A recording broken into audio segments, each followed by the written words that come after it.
Tonight on the Worldview Report, President Trump talks with Russian leader Vladimir Putin by phone and announces a second summit aimed at ending the war in Ukraine.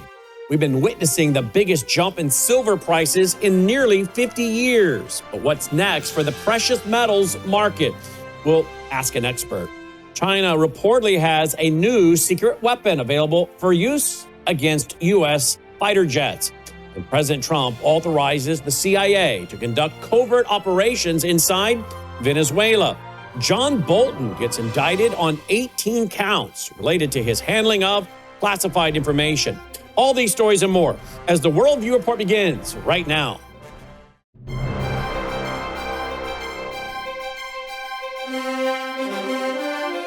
This is Worldview Report with host Brannon Howse. Whether it is news from the nation's capital or your state capital, from the classroom to the boardroom, from national security to national and local news that impacts you and your family, Worldview Report is your trusted source for vital and uncensored news. And now, here is Brannon Howse. Good evening and welcome to the Worldview Report. I'm Brannon Howse. Leading off tonight, President Trump has announced plans for a summit with his Russian counterpart, Vladimir Putin. It's to take place in Budapest, Hungary. The meeting will take place at a date to be determined after high-level advisors from the two countries meet next week. That's what he said in a Truth Social post on Thursday. Washington's delegation at the initial meeting will be led by Secretary of State Marco Rubio. That's what he said, adding that the location is yet to be determined. President Trump expressed optimism after a phone call Thursday with Putin that by meeting face-to-face, the two leaders will be able to bring the Ukraine conflict to a close. The 84-minute phone call, quote, was a very productive one, end quote. That's what he said. And then he added, quote, I believe great progress was made with today's telephone conversation, end quote. The last summit between the two presidents that took place in Anchorage, Alaska back in August. While both called the meeting productive, no breakthrough was reached. And in fact, relations between the two superpowers have actually deteriorated since that Alaska summit. Russian Foreign Minister Sergei Lavrov, he praised the Trump administration's diplomatic outreach and noted that it is the sole Western government that has made any effort to understand the fundamental causes of the Ukraine conflict. Yet, Lavrov, he said that Moscow is still waiting for Washington's response to the roadmap presented at the Alaska summit. Thursday's phone conversation came amid the backdrop of Trump threatening to send U.S. Tomahawk missiles to Ukraine for use against Russia. During a press gaggle on Air Force One on Monday, that was following a conversation with the Ukrainian President Zelensky, President Trump said Ukraine needs Patriot missiles very badly and would like to also be provided with Tomahawk missiles, which President Trump said would be a step up. Quote, they'd like to have Tomahawks. We talked about that. And so we'll see. I don't know. I might have to speak to Russia, to be honest with you, about Tomahawks. That's what Trump said. And then he added, quote, do they want to have the Tomahawks going in their direction? I don't think so, end quote. And then, quote, I might speak to Russia about that. In all fairness, I told that to President Zelensky because Tomahawks are a new step of aggression. I might say, look, if this war is not going to get settled, I'm going to send them Tomahawks. I may say that, end quote. President Trump described the Tomahawk missile as an incredible and very offensive weapon. Watch this. We hope we're going to be able to provide them. You know, our country needs weapons too. We can't give so many weapons that we don't have weapons. You never know what's going to happen. Who knows what's going to happen? But NATO pays us 100% for the weapons, and then they send them into Ukraine. And we talked about the weapons they need, what kind of weapons. They need Patriots very badly. They'd like to have Tomahawks. That's a step up. They'd like to have Tomahawks. We talked about that. And so we'll see. Well, I don't know. I might have to speak to Russia, to be honest with you, about Tomahawks. Do they want to have Tomahawks going in their direction. I don't think so. I think I might speak to Russia about that, in all fairness. I told that to President Zelensky, because tomahawks are a new step of aggression. Right? You understand that very well. Are you saying that you will speak to Putin first about And tomahawks? I might talk to him. I might say, look, if this war's not going to get settled, I'm going to send him tomahawks. I may say that. The tomahawk is an incredible weapon, very offensive weapon. And honestly, Russia does not need that. They don't need that. Yeah, I might tell them that if the war is not settled, that we may very well do it. We may not, but we may do it. I think it's appropriate to bring up. Yeah, I want to see the war settled. Putin reportedly told Trump during Thursday's phone chat that tomahawks won't change the battlefield situation, but will harm U.S.-Russia relations. Lieutenant Colonel Daniel Davis notes in an October 16 podcast interview with former British diplomat Ian Proud that Ukraine's progress in the war has been stopped cold over the last 3 or 4 months, while Russia continues its slow advance. Ukraine, meanwhile, they seem to have a two-pronged strategy: escalate and provoke, with each new provocation designed to expand the war and draw NATO into direct conflict with Russia. So, if Zelensky gets his way and Trump agrees to give him Tomahawk missiles for use against Russia, this would represent 2 steps up the escalation ladder. That's what Proud told Davis. Watch this. This war is going nowhere, and Ukraine doesn't have the troops to actually kind of launch something, even if there was another massive buildup of artillery pieces, personnel carriers, tanks, and all the rest of it, which isn't happening anyway. So that's why they want Tomahawk missiles, to kind of escalate and actually provoke, because Zelensky knows it would provoke a really harsh reaction from the Russian side, which risks drawing NATO closer into the fight, which, you know, is a doomsday scenario, quite frankly. And let's just talk about some of the military fundamentals that would be involved with this. One of the reasons why Russia has been going so much slower here in, say, the last 3 or 4 months in particular, is because they have clearly made some sort of strategic calculation that they're going to minimize friendly casualties and try to maximize enemy casualties with firepower. And so as a result, you see very, very small numbers of troops, whether it's 2 and 3 vehicles sometimes, or sometimes 2 and 3 individuals crossing in certain areas or on motorbikes, etc. So they don't have any mass forces. If you mass your forces, especially for Ukraine, to launch some sort of offensive, then your casualties are just going to go through the roof, because Russia has all of the ways, whether with drones, artillery, glide bombs, and the like, they could really impose huge casualties. If you don't have mass, then just like the Russians are going slow, so too would a Ukrainian. Any way you want to dice this and slice this, it's going to increase the casualties for the Ukraine side, and they don't have casualties, troops to give over. So and let me just ask you, do you think that if the theater really is to try and provoke some sort of a big response from Russia, that somehow that's going to make somebody in NATO go, that's terrible, I can't believe Russia's doing that, you know what, I'm going to join the war? Is there any possibility of that happening?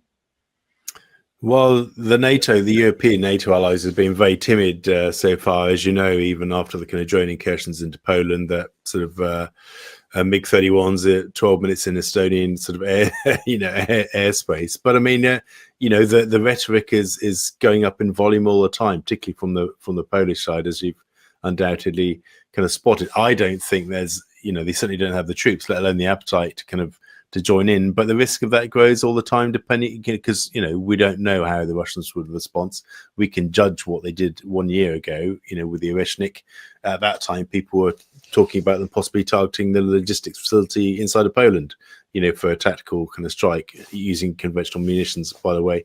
But I mean, actually, the point is, from the Russian perspective, they're happy with this slow grinding progress, because actually they're not fighting for land, they're fighting for time. I mean, they know that the Europeans are running out of money to keep bankrolling Zelensky, and all they need to do is to have a fairly static campaign, making small probes here and there, just gradually bleeding, Europe dry of cash. This is no longer really about Ukraine. It's really about sort of, Europe slowly imploding upon itself as it tries, to keep the war going. I think that is the real sort of fight in Putin's mind. He's fighting with time, and he's in no hurry to, launch any big conventional offensive. He's happy to sit by and watch. So that's what makes, Zelensky's gamble such a gamble, because he now wants to kind of, go 2 steps up the escalation ladder, which is what the Tomahawk issue would represent. And that's why I don't think Trump will agree. But, I'm possibly more optimistic than you, Danny.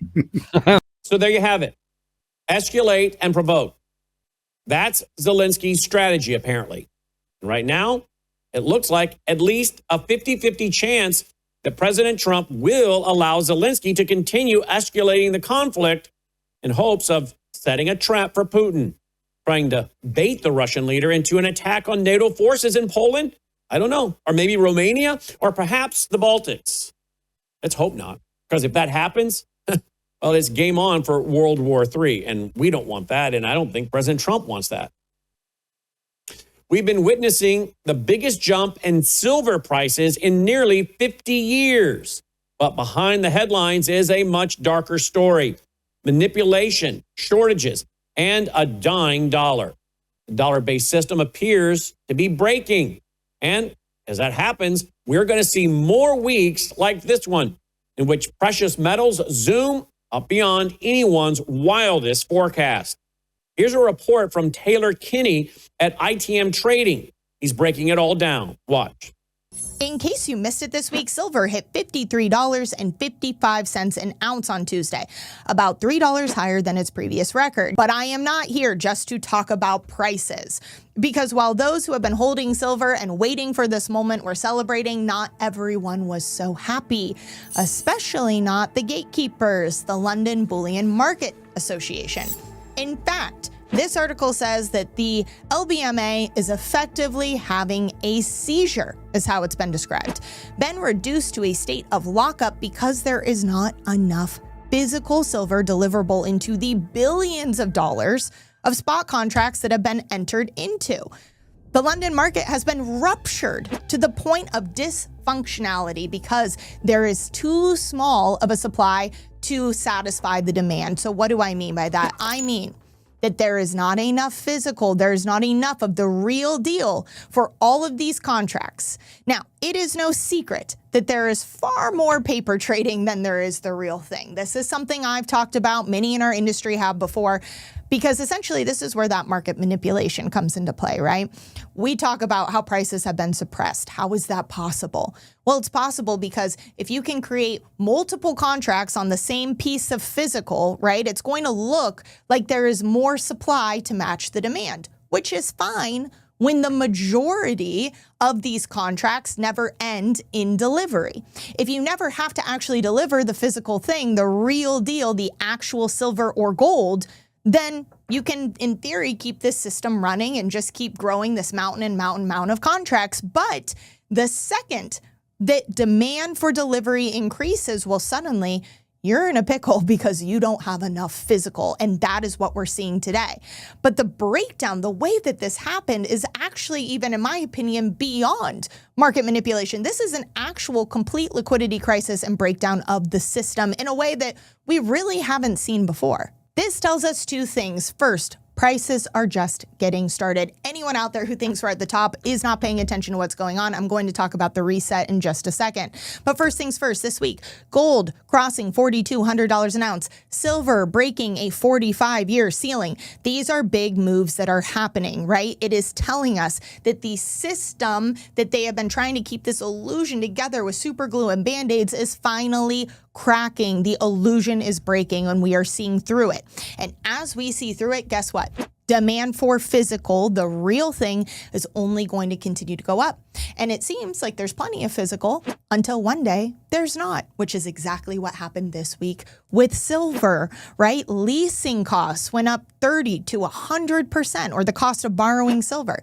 These highly leveraged players in this system, they can't survive that. What about what we're seeing with spot versus futures? We're seeing backwardation.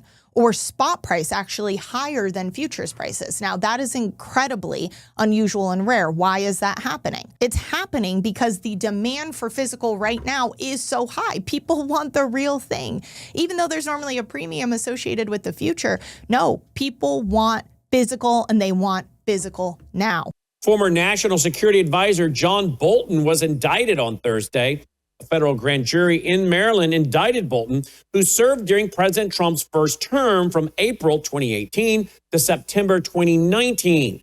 He was indicted on 18 counts related to his handling of classified information. That's what reports indicate. Documents with confidential and secret markings were reportedly found inside Bolton's Washington, D.C. office during an August 22nd FBI raid, including some with references to weapons of mass destruction. That's according to a September court filing. Federal agents searched Bolton's Maryland home that same day, but did not find classified materials at that location. Bolton's attorney, Abe Lowell, said in a statement to Politico in September, quote, "These materials, many of which are documents that had been previously approved as part of a pre-publication review for Ambassador Bolton's book, were reviewed and closed years ago," end quote. Under former President Joe Biden, the Department of Justice dropped a probe in 2021 concerning potential illegal disclosure of classified information in his memoir. Trump's DOJ opened the criminal probe and sued Bolton in an effort to block the book's publication. Bolton's book, it was released in 2020, and it leveled scathing criticism at the Trump administration, characterizing President Trump as being primarily concerned with re-election. Former FBI Director James Comey, he was indicted in September on 2 counts for allegedly lying to Congress and obstructing a congressional proceeding. Democratic New York Attorney General Letitia James was indicted on October 9th on allegations of bank fraud and making false statements to a financial institution. We'll keep you posted on all these stories. Hello, I'm Brannon Howse. Would you like to gain access to over 20 years of my radio shows, TV shows, my books? I've written 15 books, and most of those books are ebooks now.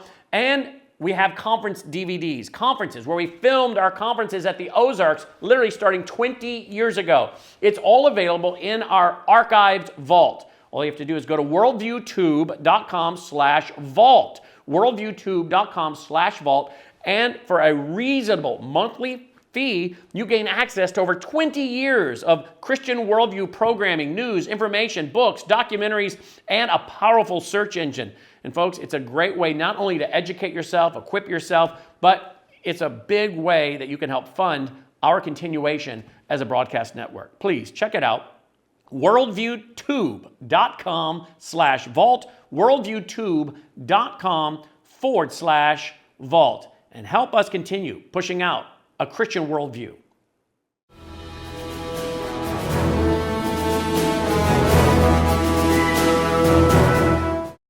Interesting engineering reports that China has reportedly started a mass production of a photon detector that can help build quantum radars to track advanced stealth fighters like the American F-22 Raptor jet.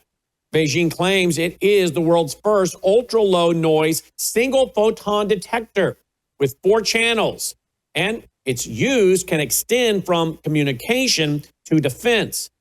The photon catcher, according to a report by the South China Morning Post, is capable of detecting even a single particle of the unit of energy. The device was built by the Quantum Information Engineering Technology Research Center, and it could prove detrimental for stealth jets. Photon catcher is described as an ultra-sensitive device that can even detect individual photons. The Morning Post reports that its mass production will allow Beijing to attain self-sufficiency in developing key components for quantum information technology. The ability to detect a single photon will lead to even the tiniest signals being detected and tracked. Most stealth jets in use today, like the F-22 or F-35 fighters from the U.S., rely on special external coating and internal weapons bays. among other changes in plane design, in order to absorb or deflect the signals sent out by traditional radars. While stealth jets have various tricks to evade traditional radars with some success, the quantum radars, well, they might prove to be a game changer in the long run. You see, they send out photons whose quantum properties change once they hit the stealth aircraft. Once the signal unit photons reach the radar after hitting the stealth aircraft, they are studied, thereby revealing the position of the stealth jets. Speaking of China, Ford Motor Company CEO Jim Farley and other top business leaders say they are terrified over China's breakneck technology advancements, warning that the Asian superpower's innovations could crush American companies. That's if they don't act fast. That's a report according to The Telegraph. Farley, after touring Chinese factories, was left reeling by the cutting-edge tech that's been packed into their vehicles, including self-driving autonomous vehicles using facial recognition software. Very useful tool, of course, for an authoritarian regime. Zero Hedge notes that the Chinese aren't just outpacing U.S. car companies. Greg Jackson, head of British energy supplier Octopus, he described a jaw-dropping visit to what he referred to as a dark factory. It was churning out mobile phones with barely a human in sight. Jackson told the outlet, quote, "We visited a dark factory producing some astronomical number of mobile phones. The process was so heavily automated that there were no workers on the manufacturing side. It's a small number who were there to ensure the plant was working. You get the sense of a change where China's competitiveness has gone from being about government subsidies and low wages to a tremendous number of highly skilled, educated engineers who are innovating like mad," end quote. A new study by authors that include the Arizona Christian University's Cultural Research Center reveals a decline in biblical conviction among regular U.S. churchgoers, particularly on issues like family, life, and morality. Findings from the study were titled Social Issues and Worldview, subtitled A National Survey of Church-Going Americans. It shows that fewer than half of churchgoers now identify as pro-life or support a traditional definition of family. That's what Christianity Today reported. Lead researcher George Barna stated, quote, "Once firm beliefs about family life and morality are giving way to cultural influence and personal opinion, even among regular churchgoers, moral clarity is fading fast," end quote. Only 43% of these churchgoers now call themselves pro-life. That's down sharply from 63% in 2023.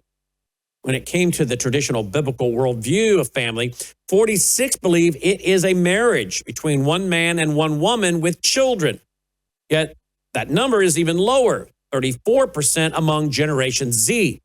The three groups with the strongest support for the biblical idea of family were Asian believers at 55%, Pentecostal members at 56%, and born-again Christians at 59%.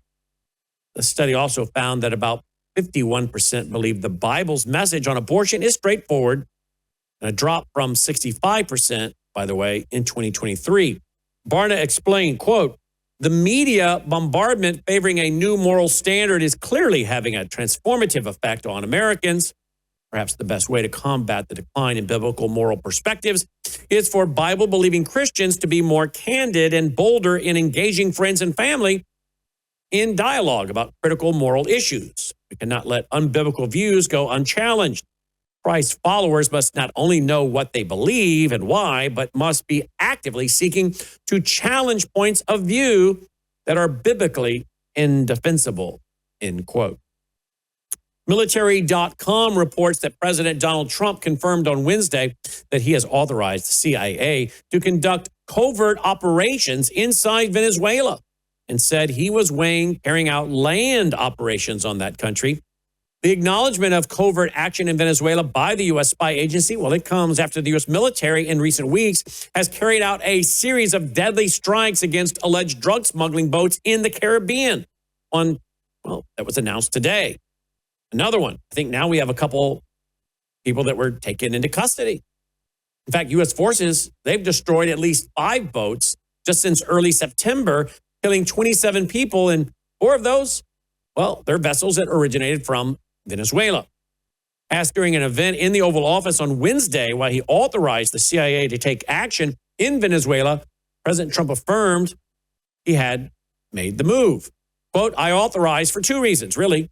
Number one, they have emptied their prisons into the United States of America. And the other thing, the drugs, we have a lot of drugs coming in from Venezuela. And a lot of the Venezuelan drugs come in through the sea, end quote. President Trump added that the administration is looking at land as it considers further strikes in the region. In fact, he declined to say whether the CIA has authority to take action against President Maduro. President Trump made the unusual acknowledgement of a CIA operation, well, shortly after the New York Times published that the CIA had been authorized to carry out covert action in Venezuela. On Wednesday, Maduro lashed out. He talked about the record of the U.S. spy agency being involved in various conflicts around the world. He didn't directly address President Trump's comments about authorizing the CIA to carry out these covert operations in Venezuela. Quote, no to regime change. That reminds us so much of the overthrows in the failed eternal wars in Afghanistan, Iraq, Libya, and so on, end quote. That's what Maduro said at what was a televised event of the National Council for Sovereignty and Peace, which is, of course, made up of representatives from various political, economic, academic, and cultural sectors in Venezuela. He went on to say, quote, no to the coups carried out by the CIA, which remind us so much of the 30,000 disappeared, end quote. That's a figure that has been estimated by human rights organizations, such as the Mothers of the Plaza de Mayo during the military dictatorship in Argentina. That was back in 1976 to 1983. He also made reference to the 1973 coup in Chile. He went on to say, quote, how long will the CIA continue to carry on with its coups? Latin America doesn't want them, doesn't need them, and repudiates them, end quote. He said the objective is, quote, to say no to war in the Caribbean, no to war in South America, yes to peace, end quote. Speaking in English, Maduro said, quote, not war, yes peace, not war. Is that how you would say it? Who speaks English? Not war, yes peace. The people of the United States, please, please, please, please, end quote. In a statement, Venezuela's foreign ministry, on Wednesday, they rejected what they called, quote, the bellicose and extravagant statements by the president of the United States, in which he publicly admits to having authorized operations to act against the peace and stability of Venezuela, end quote. Well, now it is time for our nightly Worldview Report commentary. Senator Mitch McConnell of Kentucky, he took a nasty fall on Capitol Hill on Thursday. And the footage that's making the rounds on social media is causing many to question if perhaps term limits are more necessary than ever. McConnell will turn 84 in February. He was seen walking gingerly while being propped up by a security guard. He was then asked by a reporter a question. Here's what happened next. Go here. Excuse me, Senator. My name is Stella. I want to ask, do you support ICE taking working people off the streets and kidnapping them?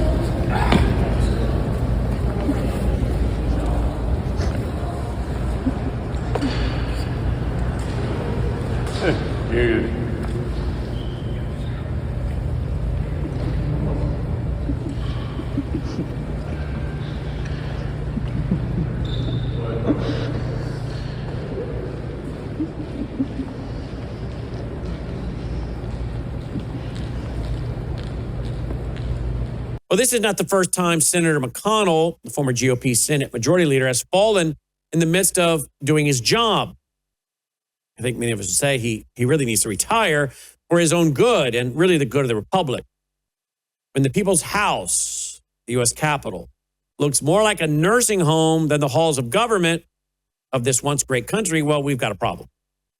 Not only is it sad really for Americans to watch their so-called leaders show up for work in, well, such bad shape, it's also not a good look to the rest of the world. So some say we need term limits. Others say no. Well, okay, so no term limits. How about this idea? Should we at least have an age limit? No more running for re-election after the age of, let's say, 80? I mean, that's fair, right? I mean, after all, the rigors of the job, they're really not conducive to folks that are 80 plus. I mean, yeah, there are some exceptions, but perhaps we could give them a cognitive exam at least that would allow us to, well, know that they are legitimately qualified to continue to serve.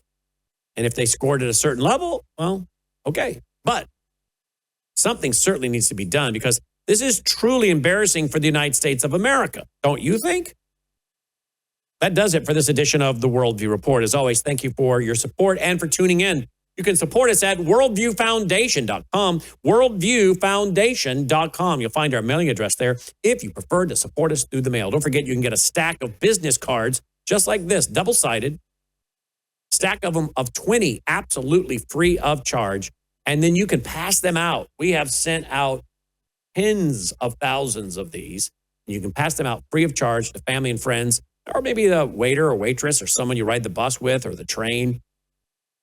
You know, your dentist, your doctor, your mailman, and let them know about this free network that helps people understand the times, and particularly through the lens of a Christian worldview, so we know how to respond correct. So thank you for doing that. Worldviewstore.com. But again, we really do need your support now more than ever. Worldviewfoundation.com. So next time, I'm Brannon Howse. May God save America. Take care.